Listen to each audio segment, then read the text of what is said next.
Recording? Good. Okay, this will be things they don't tell you about sexual assault part 2. I want to address some of the things that happened to me after I got sexually assaulted, sort of further down the line. First of all is the press. I decided to waive my anonymity, and I think a really big thing to consider before you do so is, are you thick-skinned enough? Can you handle the absolute morons of the universe saying complete and utter trash about you and what's happened to you? For instance, after I waived my anonymity, things went a bit chaotic. I had a lot of journalists and publicists sort of trying to contact me and trying to get a bit of my story and to interview me and all that jazz. And once more of my story got out, I googled myself to see what was circulating, and I came across a post in some kind of forum that said, "White slut gets fucked by dirty Arab," with a picture of me and my attacker, and thankfully I was able to laugh it off, but I can certainly imagine that many other people would see this and want to spend the rest of the day in bed crying. Instead of blaming his sense of humanity, they were blaming his ethnicity, and as a very liberal person, as someone who is so anti-racism, I found that quite hard to deal with, because I felt, even though I knew it wasn't me that was creating this hatred, it was sort of around me and something that had come from something I had done. So that was really unpleasant. But again, thick-skinned, you have to just sort of do your bit to combat it and set the story straight. And again, with the press and the media, I find myself to be quite a high energy extroverted person, and I found that initially after my sexual assault happened, I became quite isolated due to many other things that I mentioned in my previous video, and waiving my anonymity gave me a sort of a pathway to integrate back into the world and talk to people and talk about my experience, and for me personally, speaking about it made me feel a lot more comfortable, and it helped me sort of with my recovery, if you will, quicker.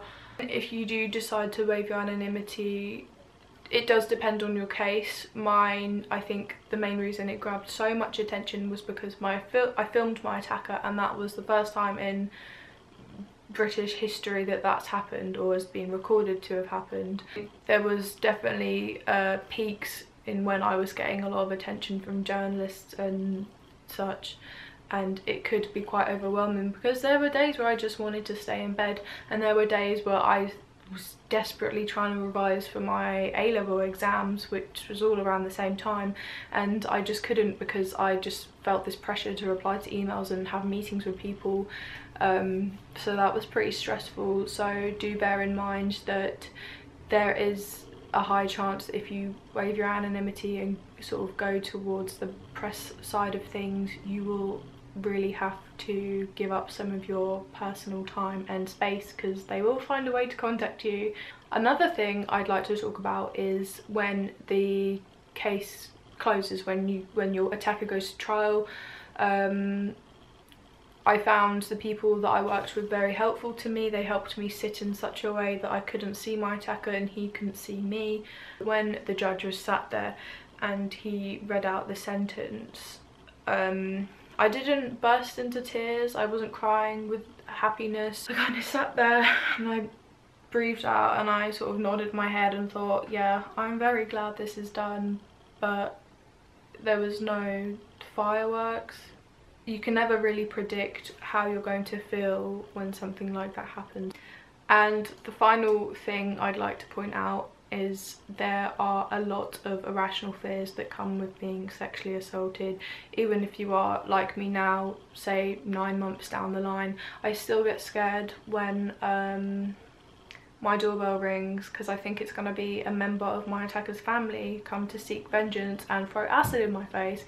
Additionally, there were times in my English classes where my tutor would say, okay, everyone turn to page 72, we're going to read this poem, and I would be sitting there biting my fingernails thinking, oh my god, I'm just dreading because this to be about some kind of reference to sexual assault's going to come up, and the whole room will go cold because obviously I was public about what happened and people knew, and I didn't want the tension and the fact people knew made me feel quite tense all the time. I went to see a film with my family, I would sit there uncomfortable, dreading that some kind of rape scene would come on and it would ruin the day. Just things like that. Even though I knew nothing I did was my fault, there are irrational fears that keep you from enjoying yourself, which are to be expected, and I'm sure people are thinking, oh well, that's obvious, if you get attacked you are going to be on edge and fearing irrationally. I just wanted to keep this video short because I believe more should be done regarding educating people about what happens prior and after being sexually assaulted, and these are the main points that stuck out to me, and I hope that these have helped someone new in any way possible. Thanks for watching.